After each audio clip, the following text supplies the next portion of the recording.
I'm going to record this session, guys. My aim is to, for all the sessions that I do where the people allow me to record the information, I want to edit that information and put it on like a YouTube or something, or like some centralized location where for the people who can't be here or the people who want to refer back to this information, they can refer back to the information.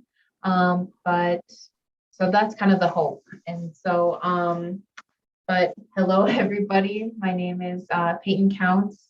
Ngashki Clay is my Indian name.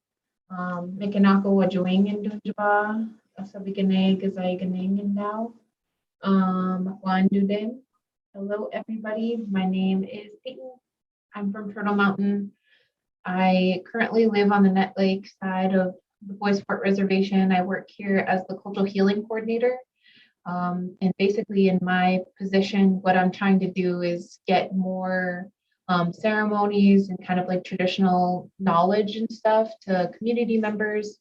And so if you guys have people or suggestions of things you guys want to learn or ceremonies you want to do or have those sorts of resources, you can always feel free to connect with me. Just so if you guys have anything you guys want to talk about or run ideas by, I'm totally open to those things. I'm welcoming more connections as they come. And as I come into this position, I kind of utilize some of the connections that I've had from the previous roles I've had. I lived in the Twin Cities for about 8 years, and that's where I met Linda. And Linda has the biggest heart I know. She's like a grandma. She has a ton of knowledge, and I'm thankful that she's going to join us virtually to share that knowledge today.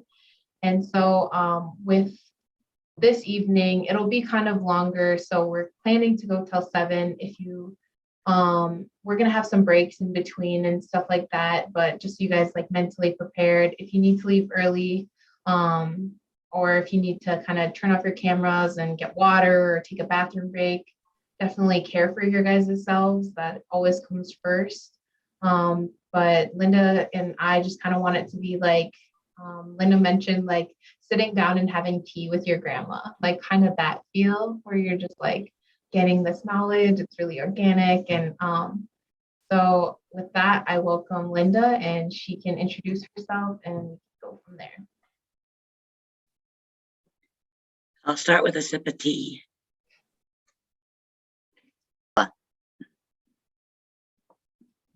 Nesta anastana to wikinaki. And gistua insta bat pisanosin.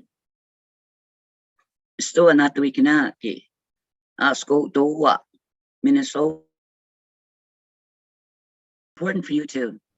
And that my language and our languages are very sacred to our people.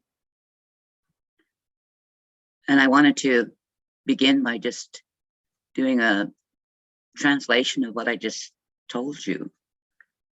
When I say "oki," O-K-I, it doesn't just mean hello, how are you? No. When I greet you like that, I say "oki." I welcome your spirit. My spirit welcomes yours. Nitsokwa, all of you relations, my people. Okinitsokwa, Nasto, my people. They don't call me Linda, EagleSpeaker, when I go home. Everywhere I go, they say, not the Wikinaki has arrived. She's here. The elder's home. And I'm very careful to not say that name more than 4 times in the way our people are. I'm from the north. I'm from Montana. And I'm also from northern Canada. And I'll explain it in just a moment. So I welcomed you into my home. Get comfortable and sit back. Drink your tea or fresh water. You're bringing your babies around with you. Maybe your fur babies are there. Maybe you have an opportunity to smudge if you want to, as we talk about medicines. When I told you that my name is not Tuikanaki, that means holy medicine, shining woman. I am the 7th generation to hold that name on my mother's Blackfeet side from the reservation in Montana. We are called in our language, which is so far I can't even pronounce that. The word is off the screen. But what we are is we're ceremonial herbalists. Every tribe has different medicine people. Some that doctor and run sweat lodges, and some of your elders need medicines for different things. Well, as far as I can go back, which is 8 generations in my line, there's always been a Natuikanaki. And she has been chosen as a young child. I was chosen at the age of 3. And we'll visit about that. And how is that done? How do they decide that this child is going to be this way? This child is going to be Liputapoka.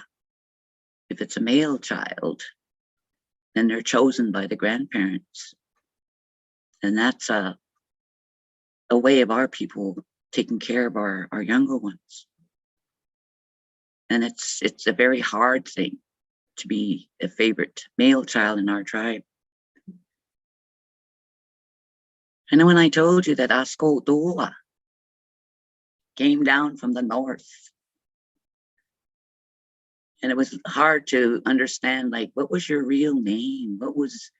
There's got to be something other than Minnesota or Alabama, or there's a name for your people and your land, eh?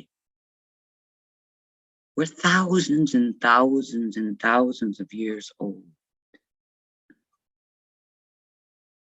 What I'm going to talk to you about today, I'm going to talk to you about my people. The Blackfoot Confederacy is where I come from. At one time, we were a very strong tribe all over the Montana, all the way down to Yellowstone River and to the east. But now our people, and we know why, when we won't go there. Maybe another time we'll go there, but not tonight. And I pause because I remember our people that are not here anymore. Our ancestors, our grandmothers, we all have memories of them. Nistoa Askotoa, about 15 years ago, I arrived here. I arrived because my husband's people are from here. They are Muskogee Creeks. And they at one time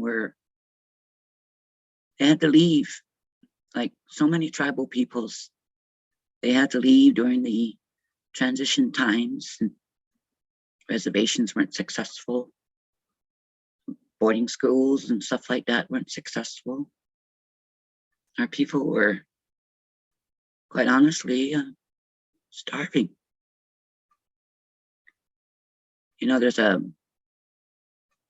report that I always talk about when I do a historical trauma talk, and it's called the Merriam Report. 365 pages. If you ever get a chance to read that, try not to download it. It takes too long. You can order it. But it tells all about reservations. That report was put together by Rockefeller, funding it way back then, coming back and telling you that reservations are not successful. The biggest thing that I saw in that report was, I highlighted it many times, they're dying. The reservations, they went to all the reservations, all the schools, but basically came down to the point that we hadn't lost anything. We still had herbalists. We still had medicine people. We were still getting really, really sick. Okay? And so our tribes highly prized our medicine people, all of our tribes. There isn't one tribe that doesn't have medicine people. But the sad thing is that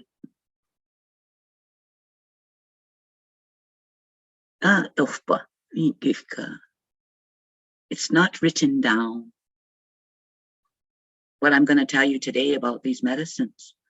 My grandmothers and my great-grandmothers and my mother who just passed away. She lived to be over 100 years old. My grandmother before her, her mom lived to be 108. My great-grandmother, Fanny Marebones Morgan, lived to be 112. I myself, I'm just teetering right now on about 67. My grandmothers would laugh and they'd say, she's still just a pup. She's just becoming a near elder. And I guess I must confess, I am becoming a near elder. I've earned a crown. That's come naturally. I'm in some circles outspoken, but very few. In my 15 years, when I brought with me all my knowledge, all of the medicines. It's very hard to leave my people back then.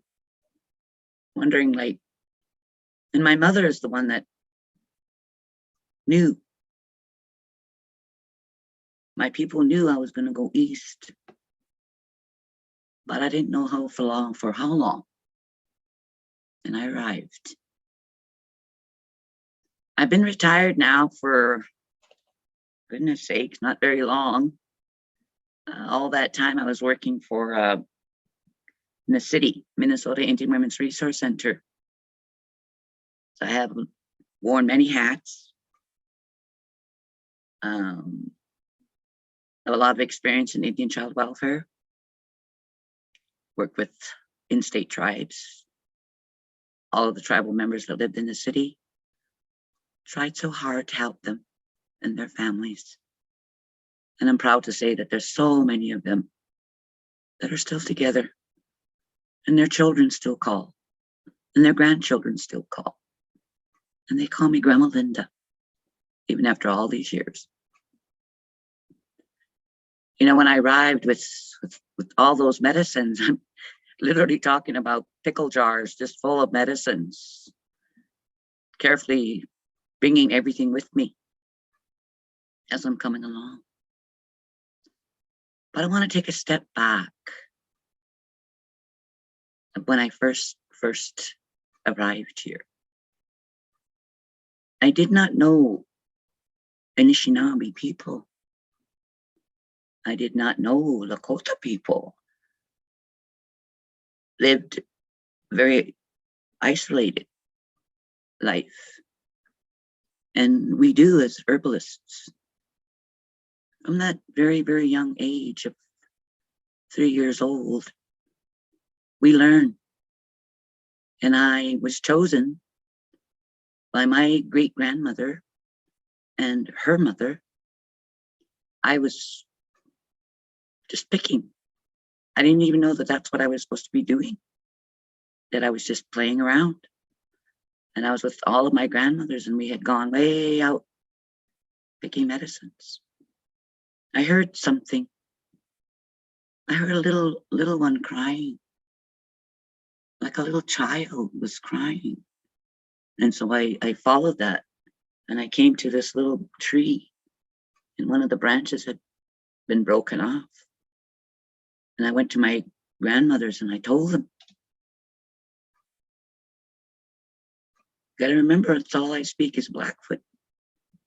And they came and they stood there. back in those days, they wore these really, really long skirts, and they made their own aprons, and they made their own underlings and stuff like that. So my grandmother, great grandma, just took her bottom of her underling skirt and ripped a tear off a little bit like that, and she took some medicine that she'd had, a salve that she uses on plants, and she put some right on there where it was broken, and she told me to hold it, and she tied it. And then they stood there and they told me, is it male or female? It's a baby girl. It's a little girl, female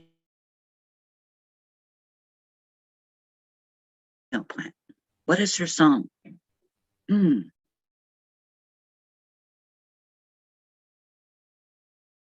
Not Dosiwa. What? I said, not Dosiwa. Ispomokina. Ich biminina. I am small. I am frail. Kimukanan, pity me. Spomokanan, help me. Does she dance? Yes. When she sways in the wind, she dances.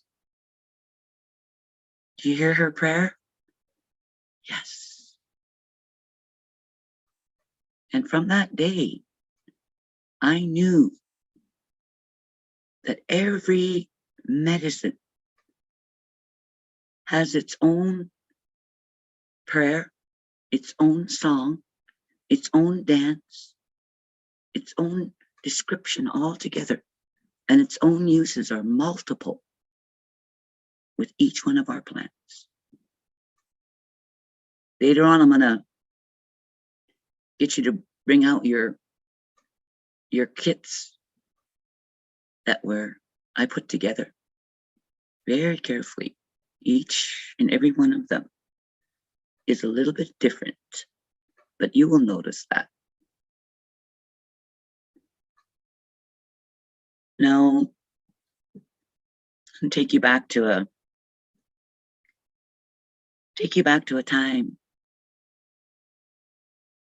a long time ago. I'm just newborn, and I'm blessed. I'm very blessed to be in this family called the marrow bones, named from the buffalo bones, the marrow that we used to get the grease from the bones. And we would boil those bones, or sometimes we would just crack the bone, and we'd take a part of the buffalo bone and we'd eat the marrow on the inside, because it's just straight, pure protein, and pure buffalo fat. During that time, when we subsisted off of all of those things back in those days. But when I'm taking you back to those times, wow, what an amazing time. Just imagine how we ate. We had no beef. We had no pork. We had wild meat, elk meat, buffalo meat. And some of our people, we ate fish, clams, wherever region we were from. It was our responsibility to gather that food. We would go to our different people that harvested all of these things. We keep those beautiful, beautiful memories of marrow bones. When I think about it, beat date Bois. Beat date Bois is how you say EagleSpeaker. That is my father's name. And he is from a tribe that is now on the other side of Montana. Our tribes are no longer in Montana except for one. Our chiefs, Kainai, many chiefs, they all made a decision that if we didn't leave as a people, we would be wiped out. In fact, we just commemorated our last battle, which wasn't really a battle. Lost so many of our women and our old people. And it's called the Baker Massacre. Happened on the eastern part of our people. And it's not even 100 years ago, really. You have ancestors. You have history, just like I do. And being in that battle that took place there. My father's people and my tribe, I know that was probably one of the hardest decisions that they had to make as many chiefs. In those days, there was more than one chief. Amongst my people, there's the Bakanis, Askapi Bakanis, Gainai, Siksika. They all speak the same language. We have all the same customs, but we live in different areas. Most of our people, we moved up into Canada during what they call the Indian Wars and stuff. And then there was that decision about, we had no decision, we had no say in whether that big line was going to go across from one part of the country all the way across to the other part of the country. And they call that the border. That separated our people for a long time. We lost a lot of people amongst the Blackfeet. They're coming back really, really strong. One of the strongest tribes now, one of the largest tribes in Montana, next to Fort Peck, next to them in that area, Northern Cheyennes. And you have to think about that history. That what I talk about is so many of our tribes had to run, including yours. Are we on our original territories? That's the saddest thing. Sad for our old people. Sometimes when we sit at home, when I go back home, if I'm in the dead of winter, like January or February, our holy people, our Horn Society, which is a male and female, a couple, they join together and they have a partner. They belong to what they call the Horn Society. They have huge teepees. You'd be looking up, up, standing right there by the fire. The teepee's up. It's a painted teepee. It's 30 feet. So if you can imagine at a Sundance, when we gather, there's over 100 30-foot teepees. And we paint our teepees because of our battles. My family teepee has 13 rings on it, and they signify generations and generations of survival. And they only pass down through the male line. We're very much different than Anishinaabe people. I have deep respect for all of my sisters that have welcomed me into their clans. They become my most trusted confidants and welcome me into their home, and their children are my children. Their grandchildren are my grandchildren. Their sons and daughters are my daughters and sons. They're old people. They're Gipatakis. We're called Gipatakis now. because we're frail, we move slower, but we put all of our energy up here. They call that frontal cortex. They call that your memory back here, your amygdala, where we keep all our memories of children as an adult. We keep everything here. I work with about right now, I'm at about 148 different medicines. And nothing is written down. We are books. We are the books, I should say. And I told you about that. Okay, there's a memory right there. Oh, what is this? What is this plant right here? I'm going to talk to them about. There it is right there. I'm gonna age myself for those of you that have ever worked in an old style office. I have 2 Rolodexes. One right here, one right here. And whenever I want to find a medicine or its use, I twirl that thing and I find it. There's the card. There's the thing on mountain sage. Comes out and everything is on that card. And it just, it's right there. And I can share it with you. It's up to you whether you want to write it down with what I share with you. That's why I told Peyton, it's okay to record me. I don't mind. I have my permission from who's most important. My mother's been gone now. We'll be celebrating her 4th year. And we all know how important that 4th time is especially when our elders have passed. It's a very big celebration. So that'll take place when we go home, honoring her. Many, many people will come, many medicines will come, many healers will come from many reservations.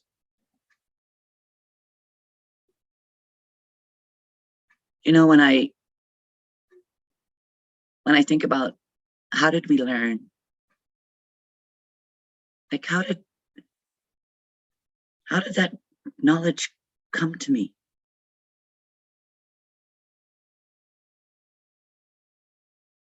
The age of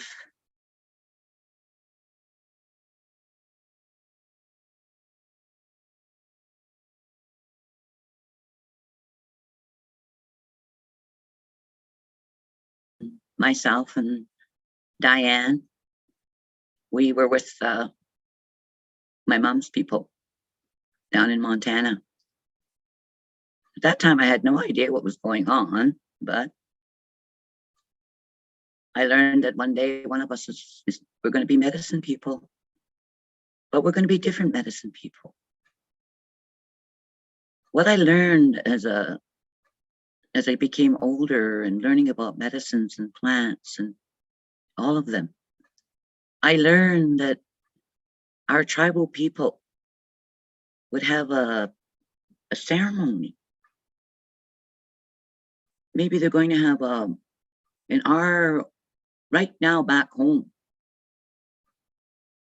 in the coldest, -30, all the holy people, the horns, Moto geeks, Buffalo Women's Society women, have something similar to the white buffalo calf woman. They're a very, very holy society. And then they have a younger society for the men and the young boys called Brave Dog Society. And they are Brave Dog Society, a reflection of our old war times. When the brave dogs, when you come to a Blackfoot camp and you arrive there, if you can arrive there, you will come through 8 rings of warriors to get to the women and the children. Our children were highly prized like they are now. Very much so. And those brave dogs, warrior societies, they would be the ones that would be on the very, very 10 miles, maybe 20 miles from the camp. They would see you first, long before you would even see them. Good example is when Lewis and Clark arrived. They were first seen by the brave dogs. They were followed for the longest time. Who are they? Why are they here? Who invited them? And we all know what happened there. Very fierce people. I can say that the brave dogs and my people are very warlike. They were very territorial. They did not take enemy. That means that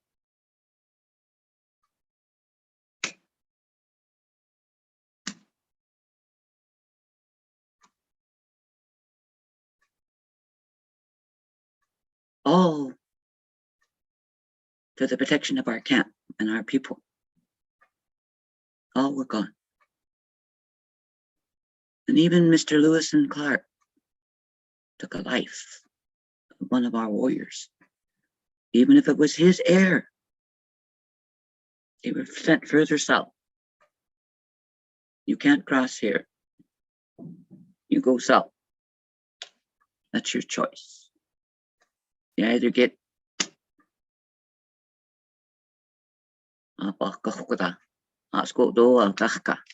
south. Those are your different societies. I'm so amazed when I got here that Medewans were Ogichidas. I was so amazed when I first arrived. Your societies were run by your most beautiful women, the oldest in your tribes. And I'll never, ever forget the very first time that I was invited into a lodge. It was amazing. I was invited there by my sister, Donna LaChapelle, well-respected elder, still works for Native American Community Clinic. I was invited to sit there and told to just listen. Amazing. If you've ever had an opportunity, if you've been invited, I feel so greatly honored to be welcomed by the lodge owner that day. I felt like about this all. I wasn't worthy. I'll just sit here quietly. And I did sit there. Amazing, amazing ceremonies. And me, I was kind of, after a while, I thought, oh my goodness sakes, it's going on midnight. We're still here. I was falling asleep. But before that, something woke me up. It was an elder. I'll never forget. He began to speak in his language. And then he began to pray in his language.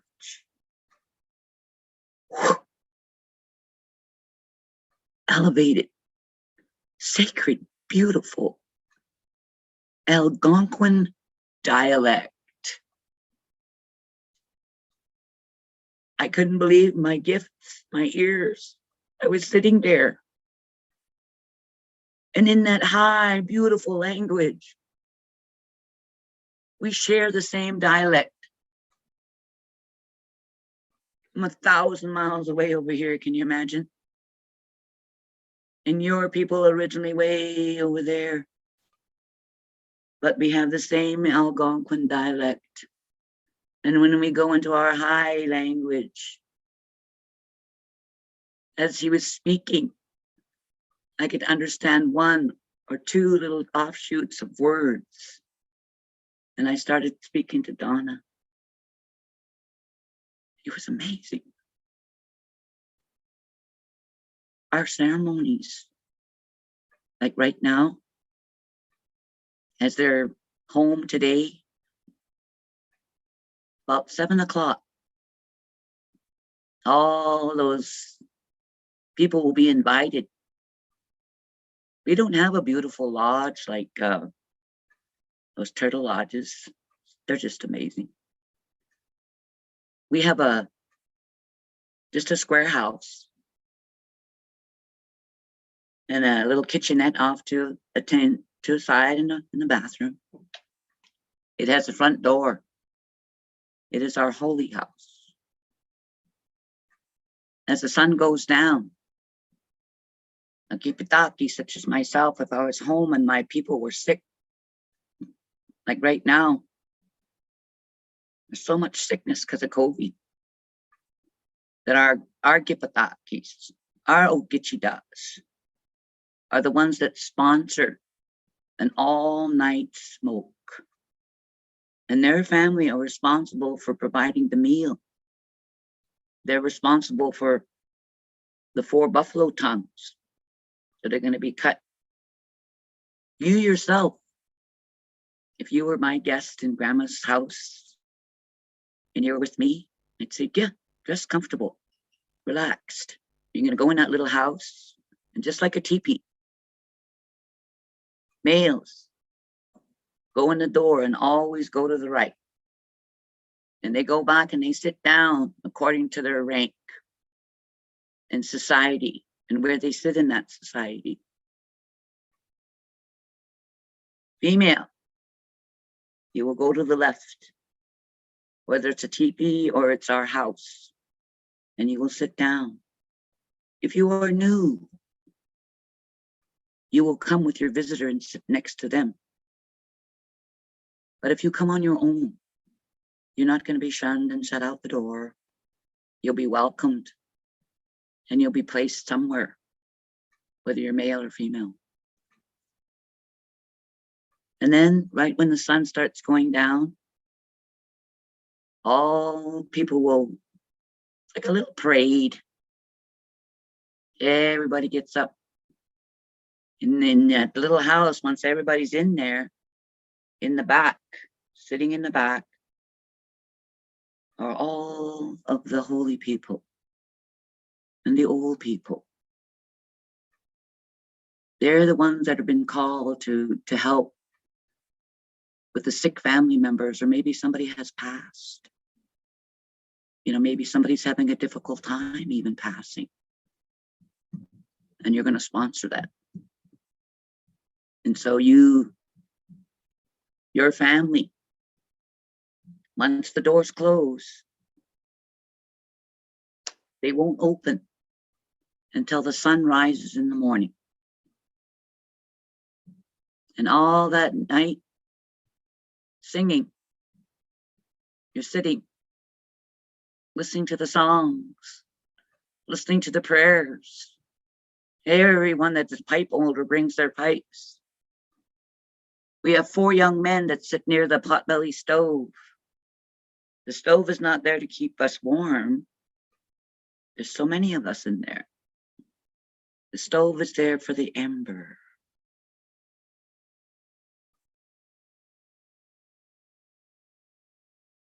They need medicines for ceremony.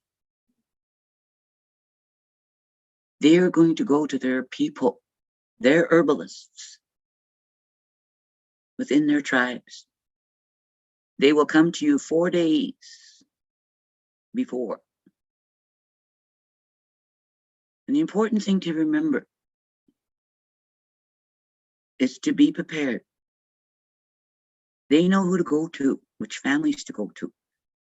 They might need quantities of sage for smudging. They might need blades of sweetgrass. They might need sweet pine. They might need any kind of ceremonial plant.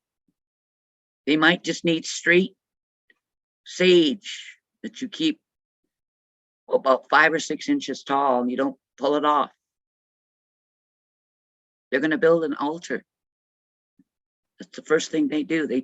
Our people, we take a wooden box and we fill it with sand from the river.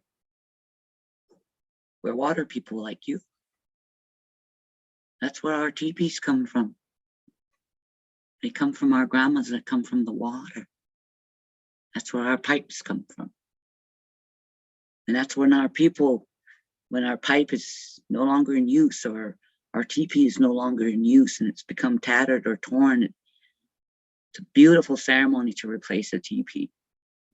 But it's up to our men to wrap that teepee, to weight it down, to bring it to a beautiful lake. Sometimes they call them in modern days Lake McDonald, or they call it St. Mary's Lake. But many of those people don't know that that is where you submerge. When that teepee is done and when it's going to get transferred, it's remade. And our men take that teepee and they bring it to one of those lakes for it's a long, elaborate ceremony. And it's tied down with rocks. And they go out into the middle of the lake and they sink it. When we have broken pipes or pipe stems, especially if they belong to the societies, that's where they're brought to.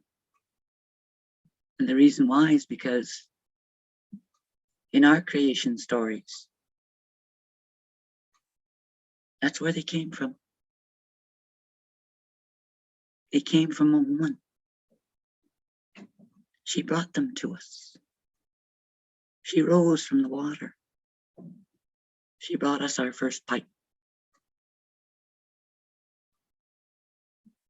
The creation story tells you that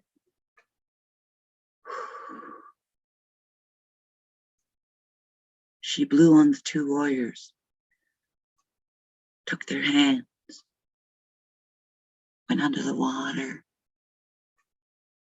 It's beautiful under there. Huge camp of teepees. That is how our teepees came to us. They came from the water people. That is why our people were shunned on not eating fish. But I'll tell you, this grandma has cheated in the state of Minnesota. I have to tell you, and I had to go back and I had to tell my mother, she was still alive then. Mom, I ate fish in Minnesota. What kind of fish? It was called a walleye. Oh, beautiful. Tell me. She didn't scold me. She wanted to know. She wanted to hear that experience of tasting fish. And I tasted that fish the very first time. My husband and I, we've always wanted to go up north, where your people are from. And that summer we drove, we were just going to go to a little town to buy a pie. Somebody said, go to Duluth. Outside of Duluth, there's a lady that has these pies. But it was so beautiful that we couldn't stop. We just kept going and going and going and going. And everywhere we stopped, your medicines were just calling and calling. And oh my goodness sakes. You almost have to put earmuffs on. We ended up in a beautiful place called Grand Portage. Oh, wow. We spent 2 nights there. Your people welcomed us. We came out. We knew we were strangers. Oh, we go over here. Do you have status card? Yep. Show them the status card at the casino hotel. Everywhere we go. Treated so beautifully. And that whole experience of shared ceremonies and being in that lodge one day and listening. I was listening with my gifts. We have those. Apinakos. Asko doa. Tomorrow. Not those. Will rise. And we have another chance. We're gifted. And what we're gifted with. My tea's getting cold.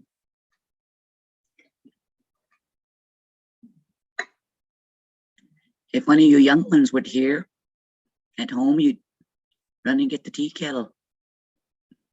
Then make sure your grandma has hot tea. Maybe a muffin. You never know.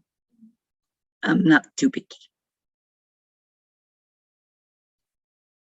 But I wanted to tell you that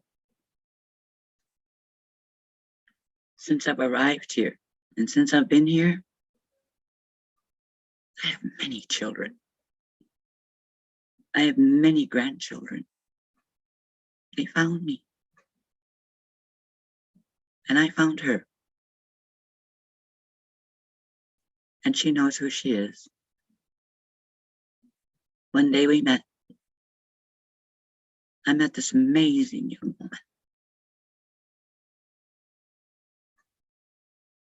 Not so sure of herself, but so strong in her traditions. So strong that one day you're going to do great, great things. It'll be hard as we go along every day. I just wanted to tell you that I do a teaching. And I started that teaching at the kind of around the beginning of COVID. We're going into our 3rd year now. We don't know. We do know, and the elders will tell you, and they're not going to tell you too much. They are going to tell you different things. But I think for me, talking to my Blackfeet elders, he arrived here.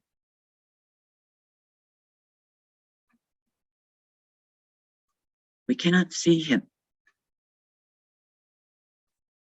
We cannot touch him. It's like a mist. Powerful, powerful gifts they possess, like us human beings. And that strong, strong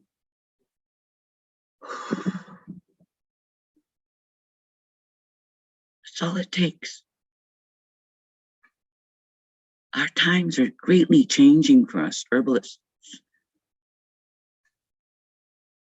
How do we help our people? What medicines do we use to battle? And I can tell you that unknown to you,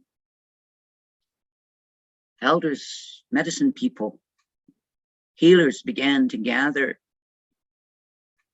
And in the strangest way, we began to gather like we are tonight. Modern technology. So strange for us. Some of us don't even use phones. But I was at a meeting called tribes from all over. Huge discussion. What should we do? Try hard. Help your people. But I'm not there. I'm with my people here. Then try hard. And that's what I did. Go into seclusion. We are the language keepers. We are the knowledge holders. We are the keepers of our language, of our culture, of our tradition. Your old people, every single one of them is so precious. And yes, we are like books that you have to take down, put in front of you, and read. But what I began to teach is what we are. It's strange in the modern world that our gift of sight is electronic. We don't have that gift of smell. You can't, no matter what we do, we can't smell anything. I can put my nose on the screen, and our gift of hearing we can use here. We can use our other gifts, our physical abilities, to be able to project ourselves and talk. And we can only be ourselves. What I began to teach is what we all are. Above all things, above all else. It doesn't matter which direction you come from. And we'll talk about that later. First, you are a human being. Flesh, blood, bones. Underneath this, that's what we are. We're a miracle to be even just standing in one place. But this is my humanness. As a woman, I have great medicine. As a woman, I carry that medicine below my heart center, right down here. I have the ability to create another human being and carry that human being and bring forth that human being and to teach that human being. And I use my gifts to teach my sons. I've got one that lives clear over there on the West Coast. He's a physician.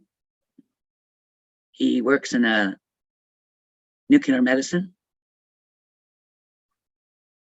lab.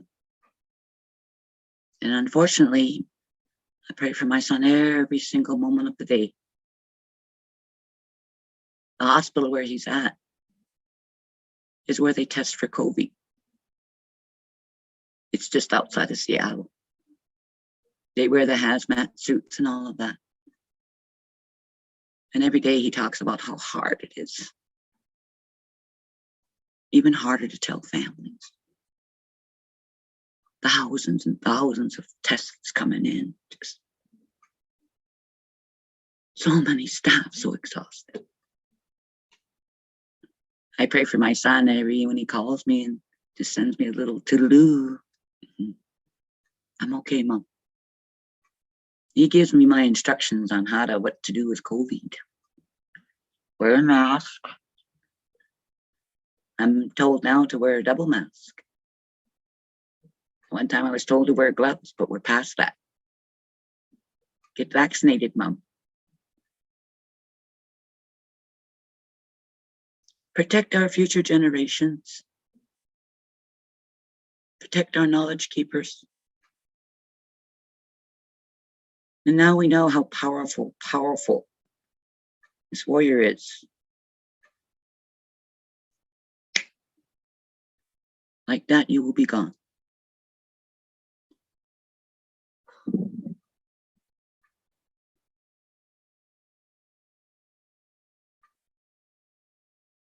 With your gift. And we forget about that as Native people. With my gift.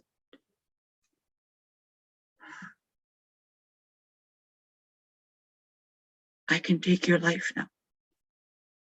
Without even touching you. And these unknown ones are becoming stronger and stronger. We have a new one. But we're battling it. We're getting there. My next thing is that humanness, past the grandmother part. My two oldest grandkids are holding out on me. I'm not a great grandma yet, but that's okay. They'll finish off in university and finish what they're doing. Just right now, it's just not, that's not time. I will be a great grandma. That's what we really look forward to, being great grandmas, moving to the next step.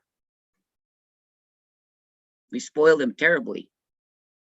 They belong to us, right? But you know, in your humanness, it's really important for you to understand. Once you know that you are a human being, you have certain rights and responsibilities as that human being. Once you know, and once you've fit in there, no, and please, I give you permission. Go out with this teaching.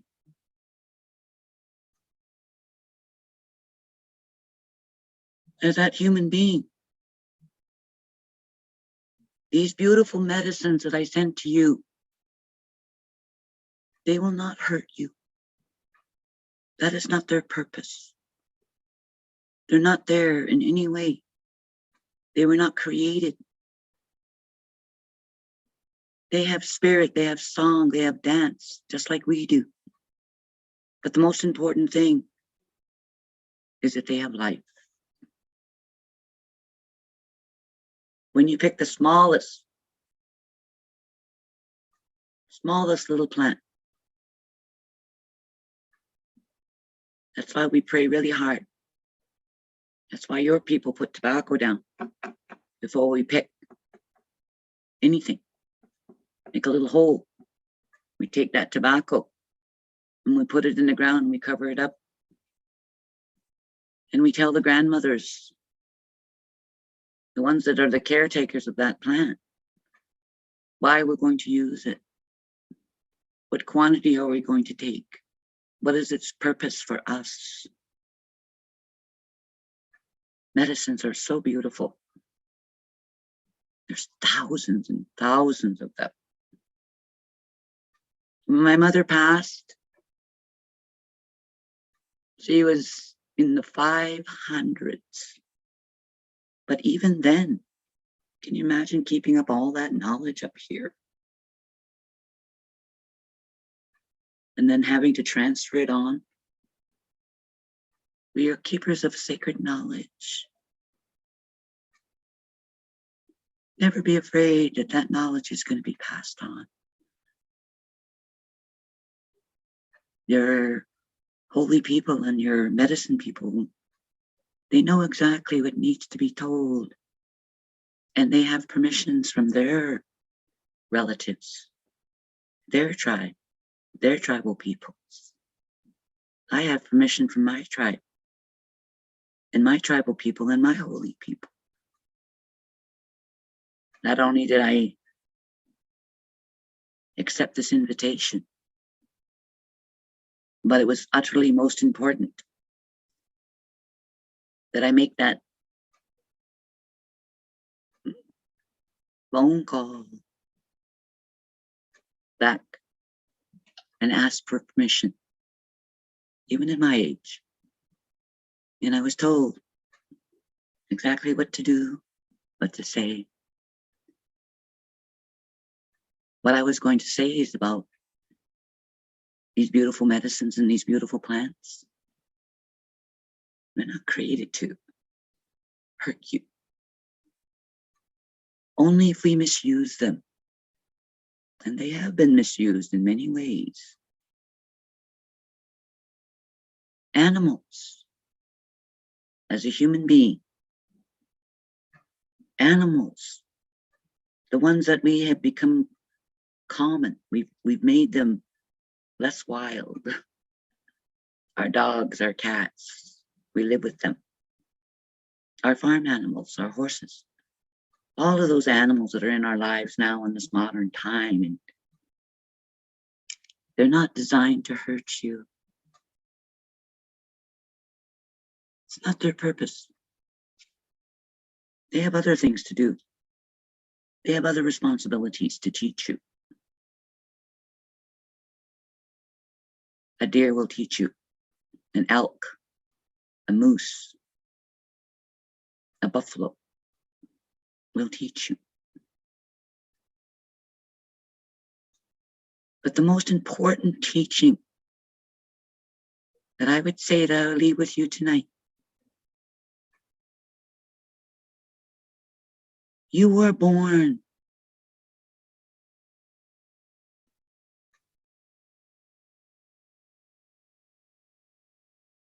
You can't speak. Intentionally, human beings come to this earth. You have the gift of hearing.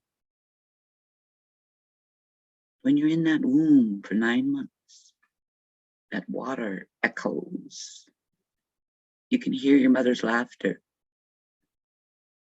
If you are in a good place, if you're not in a good place, you will hear it.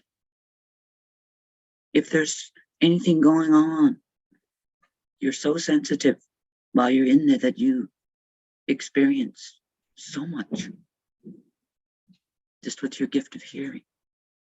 You can't breathe. You haven't taken your first breath yet. Your mother does that for you. She eats, drinks, breathes for you. You are connected to her through a small little tube called umbilical cord, and it's your life source to your mom.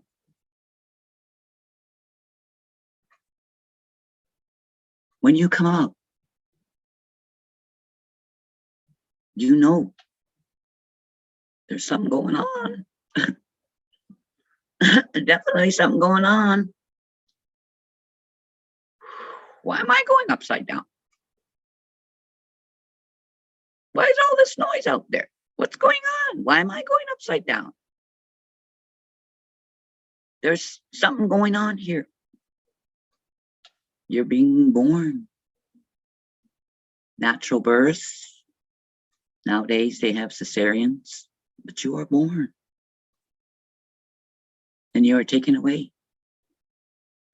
You have that first disconnect from that cord. It's cut. You leave your mother for the first time.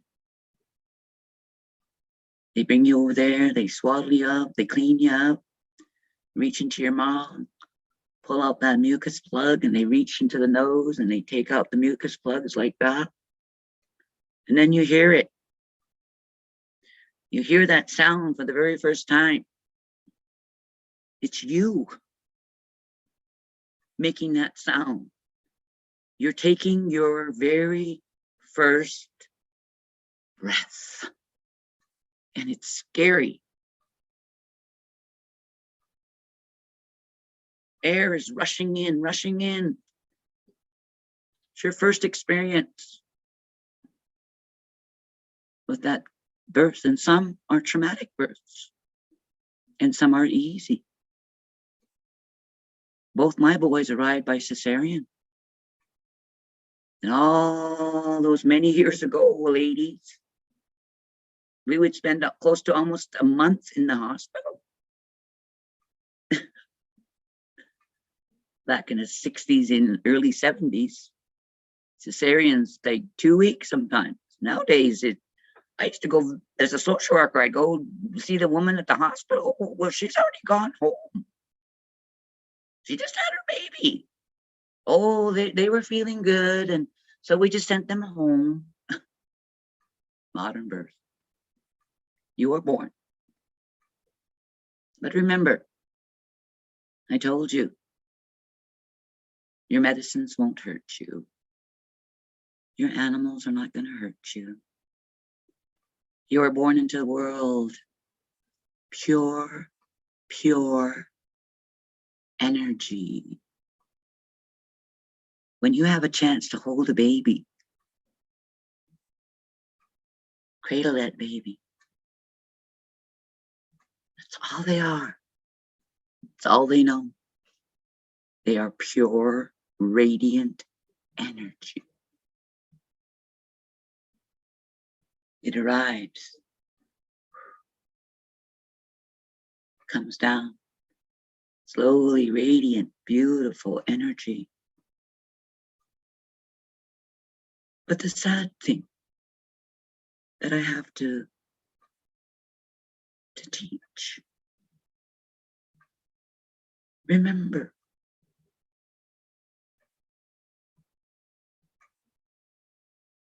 takes another human being to hurt you. Remember that.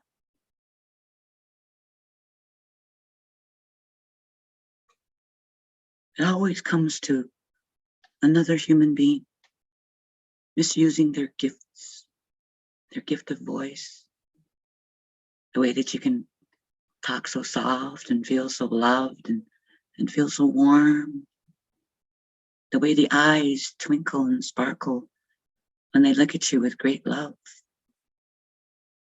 When I say that you were mine, I met you many years ago, but you are my granddaughter.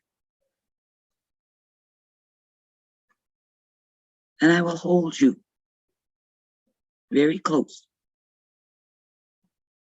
And I thank you for inviting me to be here with your people, your group, these tribal members. That is my granddaughter. And I hold her very close here. I have many granddaughters and grandsons in this great big Twin Cities. And I am their grandma. They bring me Carriol Macchiato, I believe it's called. I have a young man that comes to see me, been coming for years. And he comes in and he stops at Starbucks. And I said, I'll take a little one, not the grande one. And he brings in this coffee. And he sits down and we visit for hours. That's what I did at my job. And I've never stopped. I've been gone for 2 years, but I've never stopped. All those young people are still with me. They call, they talk, they bring gifts. They take care of their grandma. I'm never alone. Even though I have no relatives, no biological relatives in this state. No one. I'm so rich with family. I have Lakota grandchildren, Dakota, Nakota, and all Anishinaabes. I love them. I have Menominee, my grandchildren. I have no fear that my grandchildren will not take care of me. Grandma, do you have food, Grandma? I brought you this. Grandma, they're taking this way and they're bringing this out. We're bringing it to you, Grandma. I don't go anywhere. I'm one of those few people that you're not going to see me very often out there, eh? I have no business out there, really. My business is here, doing this, being with you. And my greatest responsibility is taking care of you, little ones, especially. Taking care of you that have been hurt. Teaching you to understand what it means to be a human and be strong. Teaching you how to fight back, but not with these. But to fight back with what we have. Fierce, young, educated, tribal peoples emerging. I'm so proud of all of them. Every last one. I could probably rattle on for about half a day. We haven't even touched on creation yet. We've been just talking about medicines. You know what I want to do is, let's give them 5, hey? Is that okay? Peyton, we'll give them about 5 minutes. Yeah. I can make it to the bathroom and back and freshen my tea in 5 minutes. Okay, sounds good. We'll take 5. Okay. I'll be right back.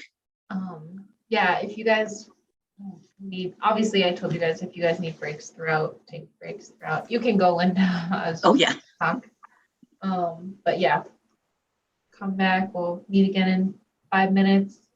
If you guys have questions, specific questions, I know guys can just put those down in the chat, and then we can organize those and have Linda talk about those, because I know sometimes I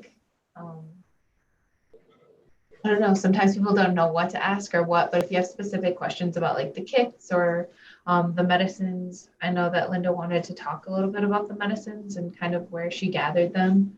Because when Linda does do it, she does oftentimes, she gathers everything herself and like with the helpers. So like I know the sage is like Rocky Mountain sage that her and her partner go out and collect every year. There's tobacco ties in there. And typically like whenever you guys are creating your own tobacco ties, like I know she like prepared them in their own little ties themselves. But if you guys have like cloth on your own, like just random, usually it's 4 direction colors like the red, white, yellow, black. You can cut those into little squares and make them yourselves. And if you have some twine, like typically if we were doing this like thing in person, we would have more materials, and usually you'll do like 2 like arms lengths of twine, and you'll have your colors, and you can choose to do, I think she does 10 of each color typically. And you'll put that tobacco in there and you'll tie that all on one tie. And when we did it like a year ago, she had talked about how it's good to, you can put them like by your bed or above a doorway or somewhere kind of near where kind of those prayers can like be close with you and help you, like if you're sleeping and want to like don't want to have bad dreams and stuff like that. There's also other medicines that like when you put cedar above your doorways and stuff. But I'm sure Linda will touch on that. But if you guys do have specific questions or things you guys are wondering about, feel free to drop those in the chat and we can make sure to ask her. Or you guys can ask her yourselves. I'll probably dedicate some time just for questions. Or if you're scared to ask or you don't want people to know you're asking a question, you can individually send it to me and I'll ask. I go by the philosophy. If you're wondering, somebody else is probably wondering too. Okay. Are we ready? Oh. Sounds good to me. Okay. All right, everybody. What I want to do is I want to welcome you back. I freshened up my tea. Quickly took care of my human self. Came back. I want you to take out your medicine kits that were sent to you. Each one of you received a gift from Grandma Linda. And what I want you to do is just this, before we end off, I just wanted to make sure that you know where they came from. And as you put them out, take everything out of your pouch, just open it up.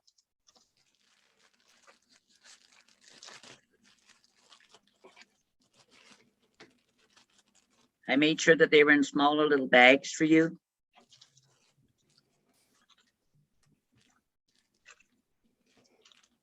In your kit, you're going to find a bag of sage. It looks different because Grandma Linda and Papa Rocky, they traveled over 1,000 miles from here, and they went to the top of the Rocky Mountains in Montana, near Glacier Park.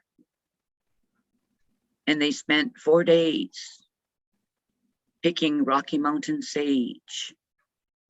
It is the most powerful, it is the most strongest sage that you will find.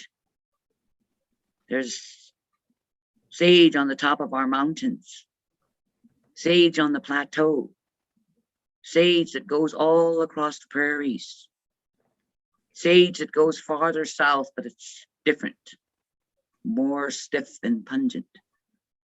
But know that Grandma Linda picked your sage for you. As you look at it, those of you that have Minnesota sage, you can compare it. But when you take it out of the bag, you will do it the same way that you would smudge. Rocky Mountain sage is 4 prongs. And I mean by 4 prongs that grow out of the ground. That's what we look for. And it only grows about maybe 5 to 6 inches high. Very strong. This is the medicine that I used for many years while I was here, that I brought with me to do my work with the women that were chemically dependent, that were lost, that have lost their children. Very powerful medicine. I gift you with this medicine. Please smudge with it. Please pray with it. Know that we were old people standing there looking off in the distance in the Rocky Mountains, about 100 miles down the mountains range, as we picked your sage for you.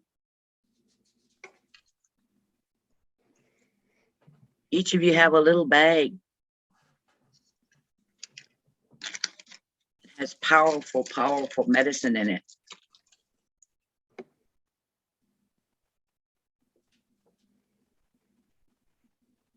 Sweetgrass. Sweetgrass is the hardest medicine to pick. Takes the most patience. When you come to a field of sweetgrass and you smell it, it's beautiful, pungent, strong. But when you go into that field, be prepared. You got to have gumboots on up to your knees. Waders, some of them women wear waders or you're going to get wet. But ultimately, you're going to have to sit down on your side. And when you find this, the whole field is damp and wet. Every blade of grass is not sweetgrass.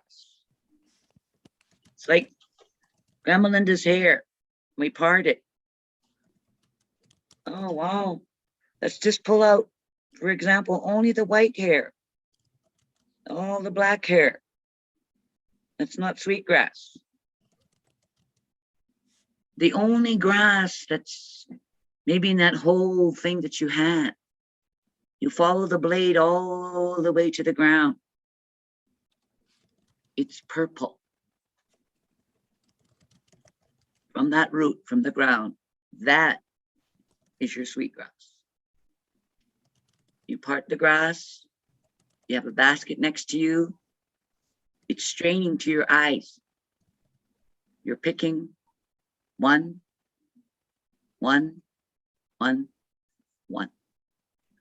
And I'm talking about picking wild sweetgrass. Nowadays, our grandmothers and herbalists have reached that point that we're actually cultivating sweetgrass. Agencies are growing sweetgrass. The cotables used by Blackfeet people. We use very little sage, except in our altar. We burn sweetgrass. Powerful, pungent, strong. 38. Oh, yep. She's frozen for other people as well. You know, I'll say it once, I'll say it again. I'll probably say it at every event I host that is virtual. What is a virtual event without a little technical difficulty?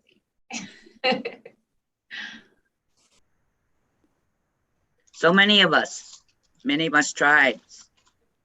We have grandma cedar on the West Coast. Their cedar is different than ours. They cannot boil it into a tea. It becomes poison.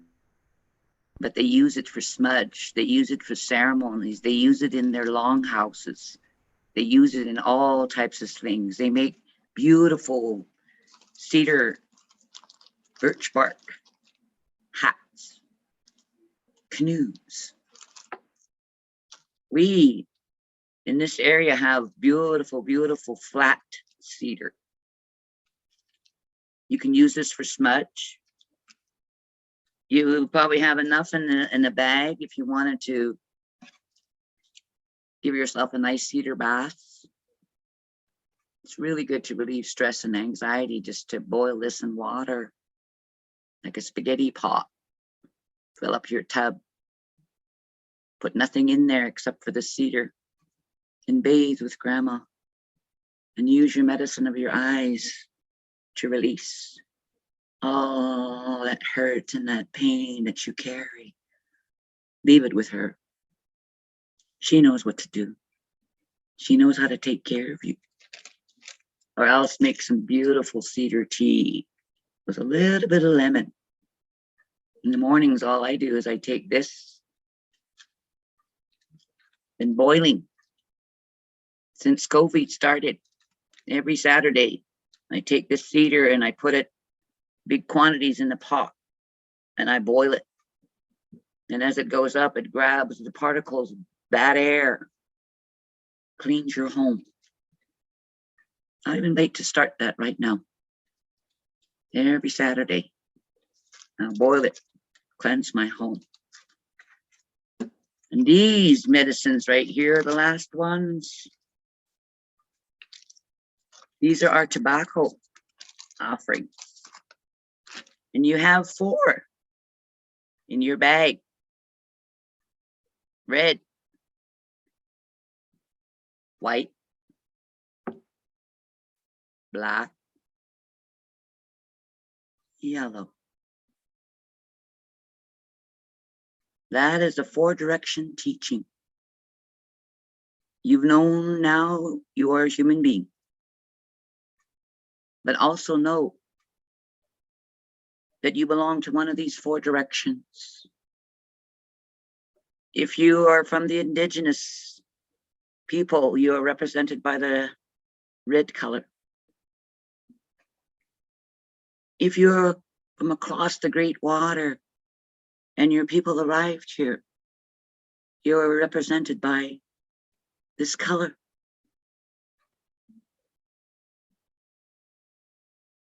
If you arrived here and you are from this culture, from all over the world,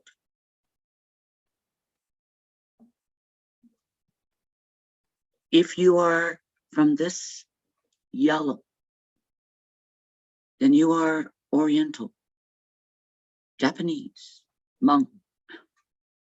Could go on and on and on. But the important thing to remember in this teaching is we are all equal to each other. We are no greater than each other. We are human beings first. We are here in borrowed skin. And the simplest teaching that I can leave you is to live. Be happy. That's our purpose. Our only purpose is to bring happiness to other human beings and to our plant families and to all of our animals. That is our purpose. Our purpose is to be here, to be alive, to live, to take care of other human beings, wherever they may be. I think that's probably it in a nutshell. I could probably go on forever and ever. I'd love to do a teaching with you in a 4-direction kit. Come back and teach you what that is. That's another kit that I make. And I'm just now starting on another kit. I've been asked by the men folk to help. My brother has asked me. So I'm working on a medicine so that they can have their men's groups. I'm so honored to be able to do that. It's been a great honor for me as a Blackfoot Kipataki to be invited here to share my knowledge with you, to spend this time. And it's been such a lonely time. We're all alone behind these cameras. But I'm strong. And I can tell you that many, many, many of your herbalist people and your medicine people, we have not been touched by the warrior.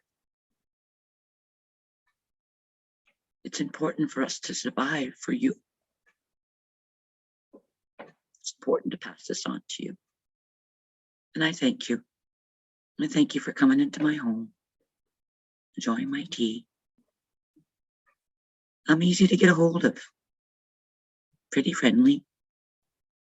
I'm getting shorter. I lost an inch somewhere.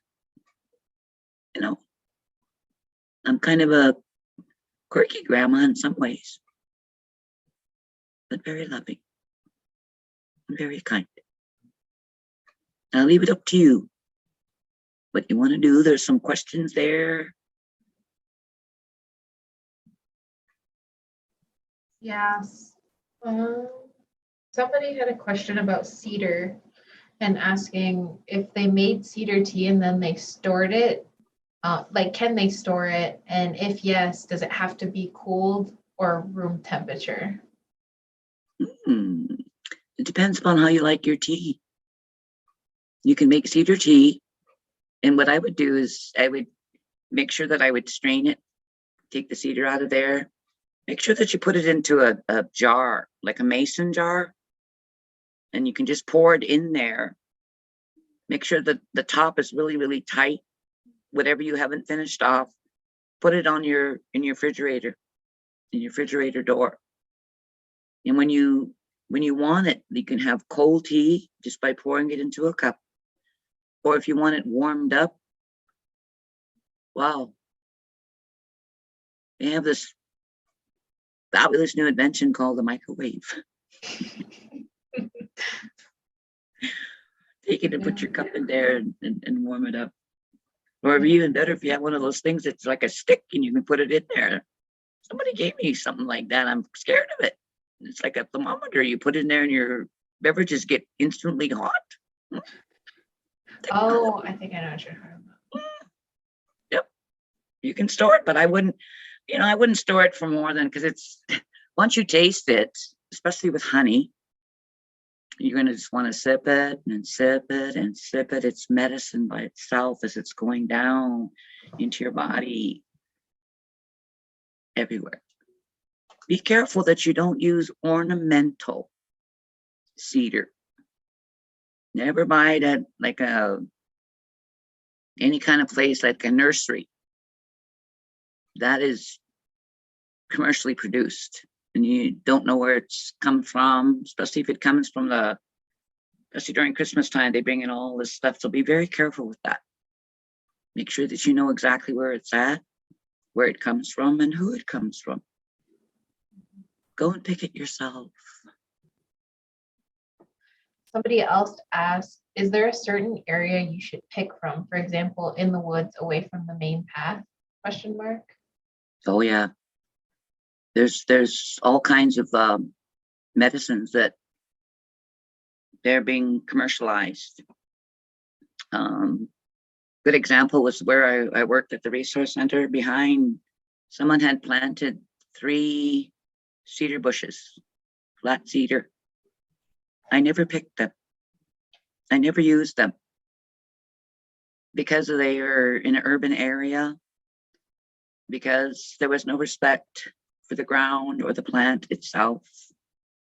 Sometimes I'd walk by and I'd find a beer bottle tossed to the side, cigarette butts, and even other things. Be very, very careful in the urban area. There's such beautiful, beautiful medicines outside of the city that you can find. All of that, thinking about that beautiful grandma cedar, they was always so sad because no one would pick them because they had been so tainted. If you leave drugs there, or you leave alcohol there, or you just discard something about grandma cedar, they become very, very sad. That's okay. That also applies to, like, I don't pick sage anywhere near in the urban area at all. Call it. Pray for it. I have a question. Can you hear me? Yep. Okay. This is kind of off subject, but I see there's a lot of women on here and maybe one man. So this is a woman question. I'll just say it. My daughter has an eagle feather and she's still learning. And I'm still learning. So she had an eagle feather, really taking care of it. She moved one of her books. The eagle feather fell and she's on her moon and it fell. And she, some of her teachings was if you're on your moon, you shouldn't touch the feather. But then she didn't want the feather to touch the ground. She's in an apartment.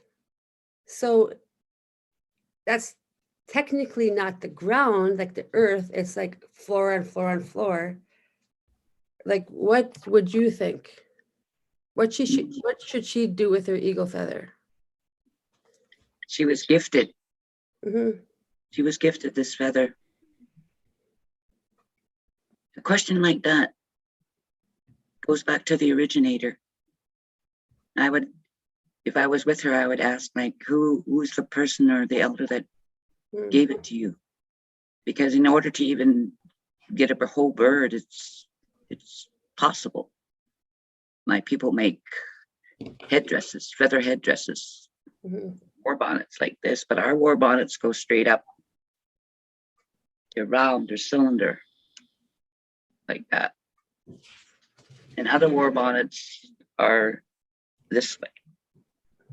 But that bird is so sacred to our people that there's a certain ceremony that needs to take place. And I would recommend that whoever gave her that she would contact them first. Okay. And don't be so worried about, she's in a holy state. She's in her most powerful time. As women, that is why we are when we had our camps, our camp was always off this way. We always had moon teepees or moon lodges, or every tribe did. And we don't have that anymore. It's so rare for our young people, and it saddens me that our people have to ask. But it's a good question. She sounds like an amazing young lady to even be able to ask that question, first of all. She is pretty amazing. Feathers fall, eh? You're truly gifted if you're walking in the woods and a feather falls to your feet. But you're 4 times blessed if you are gifted that feather for a great deed, for something that you accomplished as a human being. Do whatever your heart tells you to do. If you feel that at this time in my moon, I'm my strongest, it's better not to touch certain things, but it's better to go back to your people, to your elders, to the women in your tribes, and ask them. That's what I would do. And there's other little spirits that try to come in here and try to do this and this and that.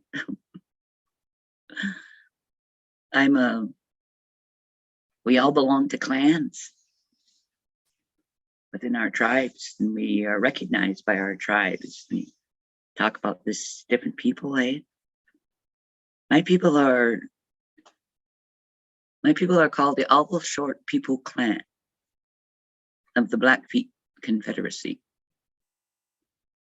And for generations and generations and generations, my people, the All Short People Clan, have been taking care of the little ones.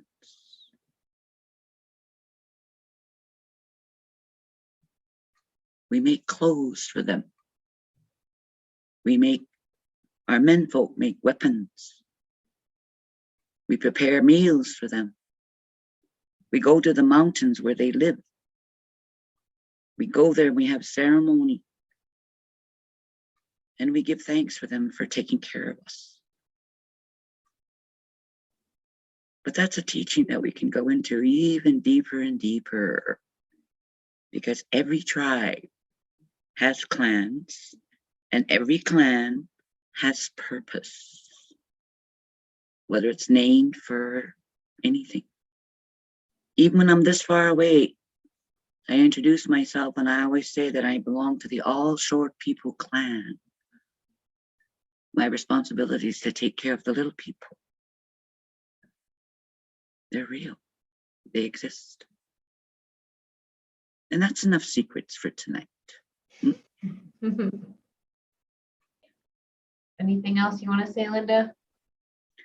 Oh, adios. No. I always say that because there's no word for goodbye in our languages. Just as well as there's no word for hi. And it's in our sacred language, just know that we have no word for goodbye. I can't say goodbye. I can say to you, apinakos.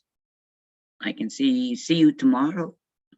That means I'll see you when the sun comes up. So that's how I'll end.